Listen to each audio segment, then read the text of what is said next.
تو ہر گیم میں میں حصہ لیتا تھا اور وہ چیز میں نے یونیورسٹی تک کی ہے. دل پسند گیم کون سی تھی آپ کی؟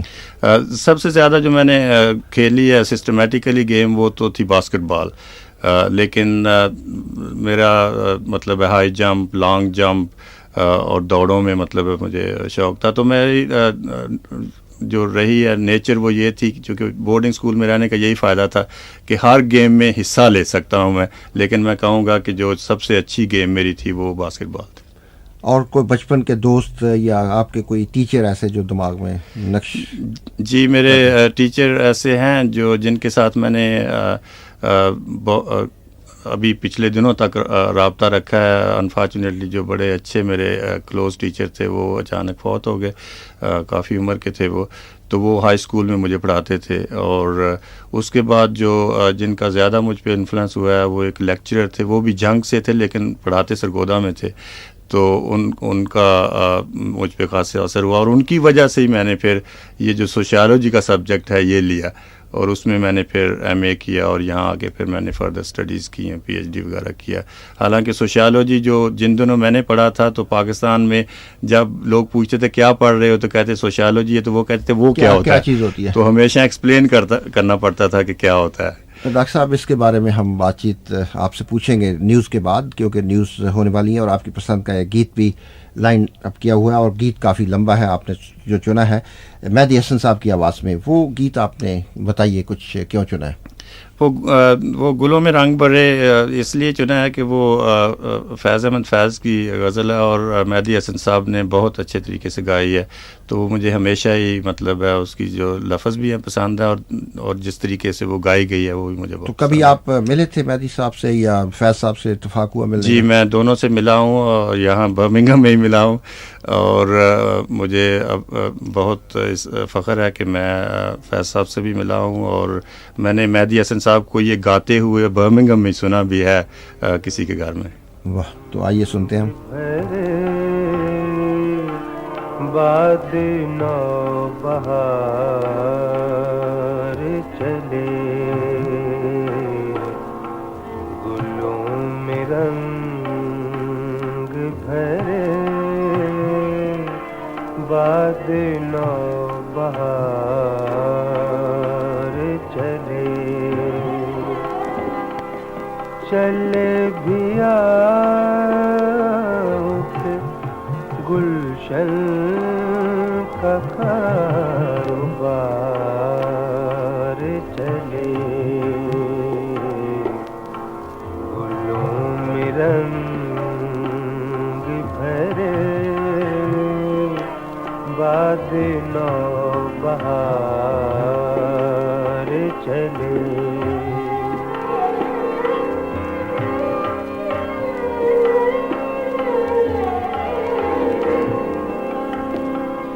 قفس اداس ہے یارو صبا سے کچھ تو کہو، قفس اداس ہے یارو صبا سے کچھ تو کہو، کہیں تو بہر خدا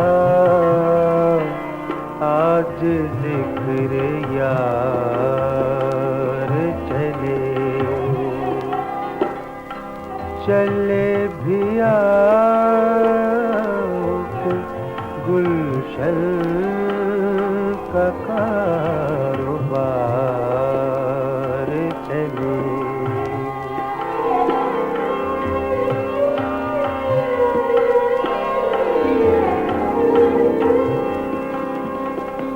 جو ہم پہ گزری سو گزری مگر شب ہجران، جو ہم پہ گزری سو گزری مگر شب ہجران، ہمارے اشک تیری عاقبت سنوار چلے چلے بھی آؤ کہ گلشن کا کاروبار چلے گلوں میں رنگ بھرے باد نو بہار چلے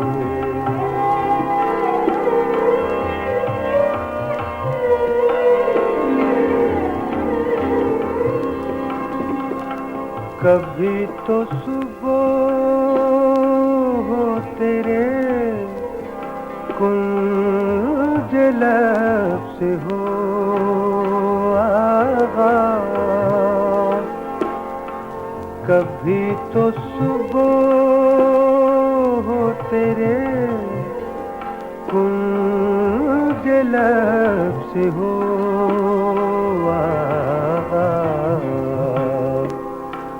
کبھی تو شب سرکار کل سے مشک بار چلے چلے بھی آؤ کہ گلشن کا کاروبار چلے. فیض صاحب کی غزل پیش کر رہے تھے مہدی حسن، گلوں میں رنگ بڑے. ریڈیو ایکسل پر 8 بج چکے ہیں. آپ سن رہے ہیں محمد ایوب کے ساتھ پروگرام مجھے یاد ہے ذرا ذرا، اور ہمارے مہمان ہیں آج پروفیسر ڈاکٹر محمد انور صاحب وارک یونیورسٹی کے. آئیے خبریں سنتے ہیں، اس کے بعد بات چیت جاری رہے گی. Birmingham's only 24-hour Asian radio station. This is Radio XL on 1296 AM. آپ سن رہے ہیں محمد ایوب کے ساتھ پروگرام مجھے یاد ہے ذرا ذرا، اور ہمارے وی آئی پی مہمان ہیں پروفیسر ڈاکٹر محمد انور صاحب وارک یونیورسٹی کے، ایتھنک ریلیشنز پر ریسرچ کر رہے ہیں. ان سے آپ کی بات چیت اور ان کی پسند کے گیت سنگیت میں پیش کرتا رہوں گا. میں آپ کو ایک دفعہ پھر سواگت کرتا ہوں، ویلکم کرتا ہوں، خوش آمدید کہتا ہوں، اور پیار بھرا سلام، نمسکار، ست سری اکال اور ویری گڈ ایوننگ. ڈاکٹر صاحب، آپ بتا رہے تھے کہ آپ ملاقات ہوئی آپ کی فیض صاحب سے اور مہدی حسن صاحب سے بھی، تو فیض صاحب کے بارے میں کچھ آپ کے تاثرات. فیض صاحب کا یہ ہے جی کہ انہوں نے بہت کچھ لکھا ہے، لوگوں نے سنا ہے. یہ ابھی ہم نے ایک ان کی غزل جو ہے ابھی مطلب سنی ہے، اس کی اگر آپ اس کے لفظ دیکھیں اور اس کا مطلب سمجھنے کی لوگ کوشش کریں تو اس میں بہت کچھ ہے. اور ان کی جو پرسنالٹی تھی وہ ویسے بھی اتنی مطلب تھی کہ وہ بات کم کرتے تھے، لیکن جب کرتے تھے تو اس کا بڑی ڈیپ میننگ ہوتا تھا. مطلب ہے کہ اور سلجھی بات، اور مطلب پتہ چلتا تھا کہ آدمی جو ہے وہ بہت لرنڈ اور انٹلیکچوئل قسم کا آدمی ہے. مطلب وہ دیکھتے تھے اور تھوڑا بولتے تھے، لیکن جب بولتے تھے تو ان کا جو کچھ انہوں نے لکھا ہے یا جو اس سے بھی پتہ چلتا ہے کہ وہ. تو میرے خیال میں ان کے جانے کے بعد کچھ لوگ ان کا جو لٹریچر ہے اس کو پروموٹ کرتے ہیں، اور ان کو ہمیں بڑا اپریشیٹ کرنا چاہیے کہ ایسے لوگ جو ہیں. اسی طرح اقبال کا جیسے ہے، اس کو بھی آپ کو پتہ ہے اقبال اکیڈمی جو ہے وہ ان کا پروموٹ کرتی ہے، اور فیض صاحب کے جو گروپ اس قسم کے ہیں وہ بھی. تو یہ بہت اچھی چیز ہے کیونکہ ایسے لوگ روز روز نہیں پیدا ہوتے. اور جو ان کا فیض صاحب کو کیا مقام دیں گے آج کل کے شعراء میں؟ اصل میں یہ میری لائن نہیں، سوال بہت مشکل آپ نے پوچھا ہے. لیکن جب فیض صاحب تھے، اور میرا خیال ہے انٹرنیشنلی ان کا جو مقام ہے وہ سب لوگوں کو پتہ ہے. اب جب اس زمانے کے جو شعراء ہیں، اب ان کا مقام جو ہے وہ ہسٹری جو ہے وہ ڈٹرمن کرے گی. میں اصل میں اس چیز کا ایکسپرٹ نہیں، میں معافی چاہتا ہوں کہ اگر میں نام نہ اور لوں. ویسے آپ کو بہت شغف ہے شاعری، شعر و شاعری سے. آپ اقبال اکیڈمی کے جو ہیں مجالس اس میں تو ریگولرلی سنا ہے کہ جاتے رہتے ہیں. جی، میں وہ صرف اس وجہ سے کہ ایک تو جو کہ اقبال کا کنٹریبیوشن جو ہے وہ کافی ہے، اور میں سمجھتا ہوں کہ اگر اس کو ہم اس کا جو میسج ہے اس کو زیادہ سے زیادہ پروموٹ کریں، اور خاص طور پہ چونکہ اقبال کا جو لٹریچر ہے اس میں وہ ویسٹرن پوائنٹ آف ویو سے خاصا انہوں نے لکھا ہے. تو چونکہ ہم ویسٹ میں رہتے ہیں تو اگر اس قسم کے میسج کو ہم زیادہ پروموٹ کریں تو میرا خیال ہے کہ اس سے پتہ چلتا ہے کہ بھئی ہمارے لوگوں کا لٹریچر جو ہے وہ بھی اس قسم کا، اور ہمارے ایسے بھی لوگ ہیں جنہوں نے اس قسم کا کنٹریبیوشن کیا ہے. تو اس کا پرپس جو ہے وہ یہی ہے کہ اس کو پروموٹ کیا جائے. کوئی مطلب ہے نام تو اقبال کا ہے لیکن ان کا جو ایکچوئل لٹریچر جو انہوں نے کنٹریبیوشن کیا ہے ان کو لوگ پروموٹ کر رہے ہیں. اسی طرح فیض صاحب کا بھی یہی ہے کہ ٹھیک ہے ان کے نام سے جو مطلب ہے چیز جو انہوں نے کنٹریبیوشن کیا ہے وہ. مہدی حسن صاحب کے بارے میں آپ ان سے بھی ملاقات کر چکے ہیں؟ جی مہدی حسن صاحب کا obviously انہوں نے بڑے ایوارڈ جیتے ہیں. بہت ان کی آواز جو ہے وہ بہت اچھی ہے اور غزلیں اتنی انہوں نے گائی ہیں. میں ایک دن پڑھ رہا تھا کسی نیوز پیپر میں کہ انہوں نے کوئی 40,000 سے اوپر غزلیں اور دوسری چیزیں گائی ہیں جو کہ میں سوچ رہا تھا بہت زیادہ ہے لیکن میرے خیال میں ایگزیجریشن ہے. ہو سکتا ہے، میں نے اخبار میں پڑھا ہے اس لیے میں مطلب میرا فیلڈ نہیں ہے یہ. ڈاکٹر صاحب ایک فیکٹ ہے ضرور کہ غزل کو انہوں نے پاپولر بہت کیا ہے. وہ پہلے غزل صرف سنی جاتی تھی بڑے بڑے لوگوں کے گھروں میں ہی اور مشاعروں میں ہی، لیکن انہوں نے غزل کو ایک عام چیز بنا دیا اور گھر گھر میں پہنچا دیا، تمام دنیا میں پہنچا دیا. سب سے زیادہ جو چیز میرے خیال میں اچھی ہوئی ہے وہ یہ ہے کہ ان کی غزلیں جو فلموں میں آنے لگی تو اس سے وہ پاپولر جو مطلب ہے میوزک کا حصہ بن گئی، عوامی چیز بن گئی غزل جو ہے. ہاں وہ مطلب ہے بڑی اسپیشلسٹ چیز نہیں رہی جو ہوتی تھی پہلے زمانے میں جیسے آپ فرما رہے ہیں. تو اس سے یہ چیز ہو گئی کہ ہمارے جیسے جو میوزک کے ان پڑھ گنے جاتے ہیں لوگ ان کو بھی سمجھ آنے لگی کہ اس میں کچھ ہے. پہلے درباروں میں اور بڑی بڑی جگہوں پر اسے پیش کی جاتی تھی اور انہوں نے دنیا میں باہر جا کر بھی تمام جہاں جہاں ایشیائی رہتے ہیں غزل کو بہت پاپولر کیا. جی اس ملک میں بھی مطلب ہے وہ ریگولرلی آتے تھے اور آپ جیسے لوگ جو ہیں ان کو مطلب انوائٹ کرتے تھے اور ٹیلی ویژن پہ بھی ان کا شوز ہوا کرتے تھے. تو اس سے وہ خاصے پاپولر ہوئے. تو ٹھیک ہے انہوں نے گایا بھی اچھا ہے لیکن اس کو پھر پروموٹ کرنا جو ہے وہ اس سے پتہ چلتا ہے کہ وہ ایک عام مطلب آدمی کو بھی. آج کل تو سنا ہے کہ انہوں نے ایک اکیڈمی شروع کی ہوئی ہے امریکہ میں، تو کچھ عرصہ وہ امریکہ میں رہتے ہیں، کچھ عرصہ پاکستان میں جا کر رہتے ہیں. اچھا. کیونکہ ان کے بچے وغیرہ جو ہیں وہ بھی وہاں پر زیادہ تر سیٹلڈ ہیں امریکہ میں. ہاں نہیں آپ کا تو یہ فیلڈ ہے، آپ کو اسی میں ان چیزوں کا زیادہ پتہ ہے، مجھے یہ علم نہیں تھا. تو آئیے 8:10 ہو چکے ہیں، ایک بریک کرتے ہیں، اس کے بعد پھر یہ بات چیت جاری رہے گی. From Birmingham, across the Midlands, this is Radio XL on 1296 AM. 8:14 ہو چکے ہیں اور ریڈیو ایکسل پر مجھے یاد ہے ذرا سن رہے ہیں اور ڈاکٹر محمد انور صاحب بچپن کی یادیں اپنی پیش کر رہے تھے. بات کہاں سے کہاں پہنچ گئی. آپ بتا رہے تھے کہ بھئی بچپن میں آپ کو شوق تھا نہ صرف پڑھائی کا، فرسٹ آئے آپ مڈل میں جو امتحان ہوتا تھا کمپٹیشن کا، اور اس کے ساتھ ساتھ آپ گیمز میں بھی بہت دلچسپی لیتے تھے. اور پھر اپنے پروفیسر کے بارے میں بتا رہے تھے جو کہ جن کی وفات ہوئی کچھ عرصہ پہلے. کچھ دوست اس زمانے کے آپ کو یاد ہوں بچپن کے؟ جی کچھ ایسے ہیں دوست جن کے ساتھ ابھی بھی رابطہ ہے. کچھ جو ہیں ان میں سے کافی میری طرح یونیورسٹیز میں اور آگے گئے. کچھ جو ہیں بیچارے وہ تعلیم جو انہوں نے کالج تک کی یا مطلب اسکول میں ختم کر دی. لیکن میری کوشش ہوتی ہے کہ جب میں واپس جاتا ہوں اپنے علاقے میں تو جتنے بھی میرے بچپن کے جاننے والے ہیں ان سے ملاقات کروں. اگرچہ وہ بڑا مشکل ہو جاتا ہے کیونکہ آپ کو پتہ ہے ٹائم تھوڑا ہوتا ہے جب آپ پاکستان جاتے ہیں. تو کوشش یہی ہوتی ہے کہ جتنے لوگوں سے ملاقات ہو وہی.